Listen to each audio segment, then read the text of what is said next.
अस्सलाम वालेकुम everyone, welcome back to my YouTube channel. क्या हाल है आप सभी की? उम्मीद करते हैं आप सब खैरियत से होंगे और बहुत अच्छे होंगे और अल्हम्दुलिल्लाह हम भी ठीक है।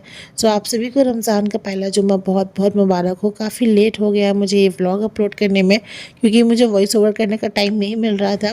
खैर कोई बात नहीं है। तो आज के व्लॉग में मैं शेयर कर रही हूँ my Friday routine in Ramadan and basically my full day routine with my 8 months old daughter in Ramadan.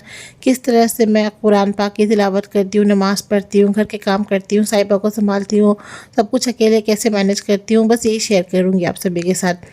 तो यहाँ पर सहरी का टाइम था और मैं जो हूँ वो सहरी की प्रिपरेशंस कर रही थी। तो हमने ना एक्चुअली राइस खा लिया था डिनर में और वो काफ़ी हैवी हो गया था, इस वजह से हमने सोचा कि कुछ हल्का फुल्का सा खा लेते हैं। तो बस ब्रेड पर मैंने पीनट बटर लगाना शुरू कर दिया था। इससे हल्का मुझे तो कुछ समझ ही नहीं आ रहा था। पीनट बटर लगाया, उसके ऊपर मैंने बनानास कट कर लिए थे और ये एक खुद में ही एक अच्छा हैवी मील हो ही जाता है। और वैसे भी मैंने साहिबा को ब्रेस्ट फीड कराती हूँ तो इस वजह से भी मैं थोड़ा अच्छे से खा लिया करती हूँ और फुल हो जाती हूँ ताकि उसको भी दिक्कत ना हो और मुझे भी प्रॉब्लम ना हो, वरना मुझे भी दिक्कत होने लगती है तो मुझे दिक्कत होती है, फिर साथ में उसको भी प्रॉब्लम्स होने लगती हैं। इस वजह से मैं अच्छे से सहरी कर लिया करती हूँ। अच्छा, तो यहाँ पर जो सैंडविचेस हैं वो रेडी हो गए थे एंड अब बस हमने जो है सहरी कर ली थी। उसके बाद कुछ बर्तन थे किचन के जिनको मैंने वॉश कर लिए थे, स्टोव की क्लीनिंग शुरू कर दी थी। तो मैं ना सहरी के टाइम पर ही किचन की और बर्तनों की जो भी है वो सारी सफाइयाँ कर लेती हूँ क्योंकि पूरे दिन साहिबा वक्त इतना देती नहीं है और जो वक्त देती है तो मैं चाहती हूँ कि मैं वो वक्त को कुरान शरीफ की तिलावत में और नमाज में गुजारूँ। तो बस इसी तरह से मैं ये वाले काम से ना फारिग हो जाती हूँ पूरी तरह से। और जहाँ थोड़ा सा वक्त मुझे मिलता है दोपहर में साहिबा से, उस वक्त मैं कुरान शरीफ लेकर बैठ जाती हूँ। तो इसी तरह से मैं चीज़ों को लेकर के मैनेज कर रही हूँ। तो फाइनली यहाँ पर स्टोव की क्लीनिंग हमारी जो है वो हो गई। अच्छा जी, तो अब बस यहाँ पर मैं ये छोटा वाला डस्टबिन धोने लग गई थी। ये मैं सिंक के पास रखती हूँ। यकीन करें इससे मेरा काम बहुत आसान हो गया है। मतलब काउंटर टॉप पे जो भी थोड़े बहुत कचड़े होते हैं जैसे पैकेट्स, रैपर्स किसी चीज़ का या फिर सब्जियों के छिलके, इनको मैं इसी में फेंक दिया करती हूँ और बाद में इसको खाली करके धुल देती हूँ। वरना पहले मुझे बालकनी में बड़े वाले डस्टबिन में फेंकने जाना पड़ता था, थोड़े से कचड़े लगते थे, मैं बाहर निकलती थी फेंकने के लिए। तो अब मेरा काम आसान हो गया और यहाँ पर बस मेरा जो किचन है वो पूरा क्लीन हो चुका है। तो बस सारे काम से फ्री होकर के मैं कुरान शरीफ पढ़ने के लिए बैठ जाती हूँ और सुबह का वक्त काफ़ी सुकून वाला होता है, बहुत पीसफुल, एकदम शांति होती है। साहिबा भी सो रही होती है तो मैं जितना मैक्सिमम पॉसिबल होता है ना उतने पेजेस सुबह में ही पढ़ लिया करती हूँ। उसके बाद मैं थोड़ा सा अज़कार करती हूँ, थोड़ा सा मैं ज़िक्र करती हूँ, फिर फजर की नमाज़ पढ़ती हूँ और उसके बाद फिर मैं भी जा कर के सो जाती हूँ।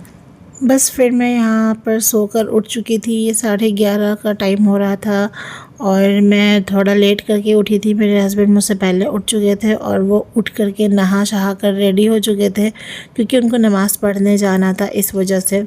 और बाहर बहुत ज़्यादा धूप थी और काफ़ी गर्मी भी थी एंड बस यहाँ पर मैं भी उठ गई थी और मेरे साथ साथ साहिबा भी उठ जाती है तो मैं उसको लेकर थोड़ा सा टहल रही होती हूँ। फिर उसको किचन में ले जाती हूँ, थोड़ा पानी वगैरह पिलाती हूँ, फिर मैं उसको दूध देने का काम करती हूँ। तो पहले मैं पानी पिला देती हूँ और उसके बाद फिर थोड़ा वो खेलती है और इस तरह से फिर हम अपना काम जो है वो शुरू करते हैं। अच्छा, हमें कोशिश करनी चाहिए कि जुम्मा के दिन हम नए साफ़ सुथरे कपड़े पहने और नहीं तो पुराने कपड़ों को ही अच्छे से वॉश करके और अच्छी तरह से आयरन करके पहने और थोड़ी खुशबू लगा लें। इससे अच्छा भी लगता है और काफ़ी जुम्मा का दिन जो होता है ना वो बाकी दिन से बहुत अलग होता है और बहुत अच्छा होता है। तो इस दिन हम जितने अच्छे तरीके से रहें उतना हमें पॉजिटिव सी फीलिंग आती है और काफ़ी सुकून भी मिलता है। तो बस मेरे शौहर जा चुके थे और यहाँ पर मैंने साहिबा को जो है दूध पिला दिया था, फिर मैंने उसको भी रेडी कर दिया था, चेंज वगैरह करा दिया था और इसको नहला भी दिया था। और यहाँ पर इसका मूड थोड़ा सा ऑफ था क्योंकि इसको उसके अब्बू के साथ जाना था और वो इसे लेकर नहीं गए थे तो ये काफ़ी ज़्यादा गुस्से में थी। साहिबा ने बनाया है पिज़्ज़ा, आप लोग भी इंजॉय करो।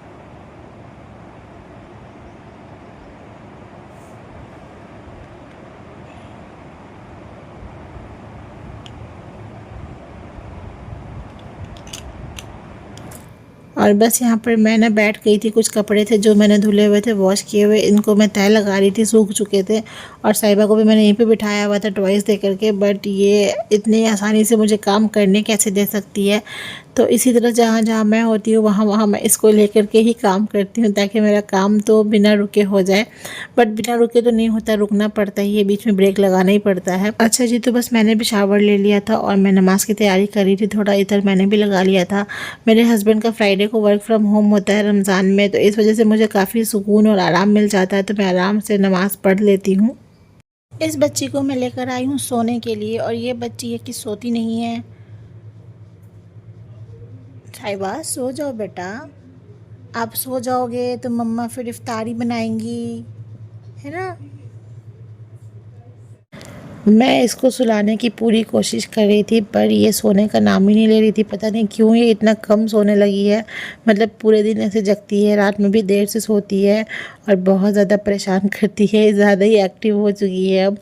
तो जब ये सो नहीं रही थी तो फिर मैंने सोचा कि क्यों ना मैं कुरान शरीफ पढ़ लेती हूँ। अच्छे मूड में है, खेल रही है, तो मैं आराम से पढ़ लूँगी बैठ के, वरना जब रोने लगेगी तो फिर तो पढ़ नहीं पाऊँगी।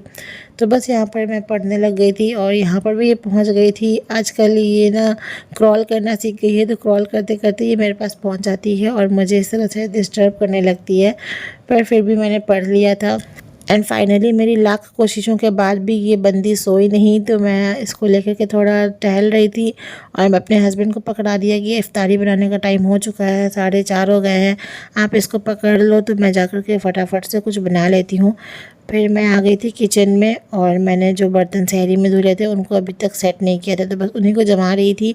उसके बाद मैंने काबुली चना फुलाया था, तो इसको मैं बॉईल होने रख रही थी। मुझे बनाना था पाव भाजी, मेरे हस्बैंड को काफ़ी ज़्यादा पसंद आया था, मैंने एक दिन बनाया था, तो फिर मैंने सोचा कि चलो आज भी यही बना देते हैं। तो मैंने आलू की जगह ना ये छोले का इस्तेमाल किया था, इससे थोड़ा हेल्दी भी हो जाता है और अच्छा भी लगता है खाने में। और कुछ और भी सब्जियां लाइक गाजर, बीटरूट, ये सारी सब्जियां थी, तो इन सब का यूज़ कर लिया था, पर मैंने आलू नहीं डाला था इसमें। तो बस यहाँ पर जो बच गए थे लेफ़्ट ओवर काबुली चना, उनको मैं बॉक्स में निकाल रही थी ताकि मैं फ्रिज में रख सकूँ। अच्छा, तो यहाँ पर कुछ बर्तन थे क्योंकि मैं सुबह में साहिबा के लिए बनाती हूँ, उसके लिए कुछ खाने का पीने का, तो उसके साथ कुछ कुछ बर्तन हो जाते हैं गंदे जूठे, तो उनको भी मैंने वॉश करना था और डस्टबिन में मैंने कैरी बैग डाल दिया था। इससे डस्टबिन गंदी ज़्यादा जल्दी नहीं होती है और बहुत ज़्यादा मेहनत नहीं पड़ती इसको वॉश करने में। तो बस फटाफट से मैंने ये 2-4 बर्तन थे जिनको वॉश कर लिया और मेरे हस्बैंड साहिबा को खिला रहे थे। वो बहुत ज़्यादा रोने लगती है ना, जब मैं नहीं रहती हूँ आसपास तो परेशान कर देती है, तो बस मेरे आसपास में ही थे और वो इसको खिला रहे थे और ये वॉकर में थी। अब ये थोड़ा स्टेप्स आगे बढ़ाने लग गई है, तो ये अच्छे से खेलती रहती है।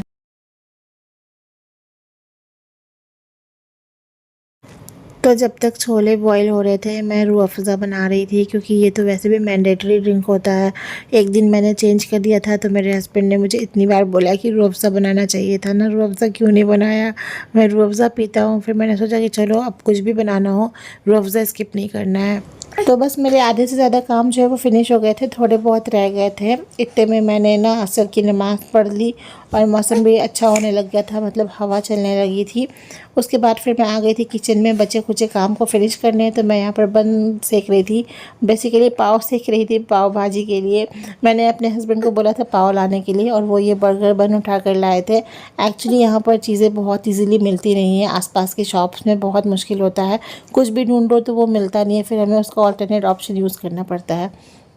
और फाइनली हमारा दस्तरखान सज चुका था और हम बैठ गए थे। एंड यहाँ पर साहिबा को भी मैंने ग्रेप्स दिया था, बट उसे अपनी चीज़ों से ज़्यादा इंटरेस्ट इसमें रहता है कि हम क्या करते हैं, हम किस चीज़ में क्या पीते हैं। तो बस उसे पता है कि ग्लास में पानी पीना है और इसको मैं पानी पिलाने लग गई थी।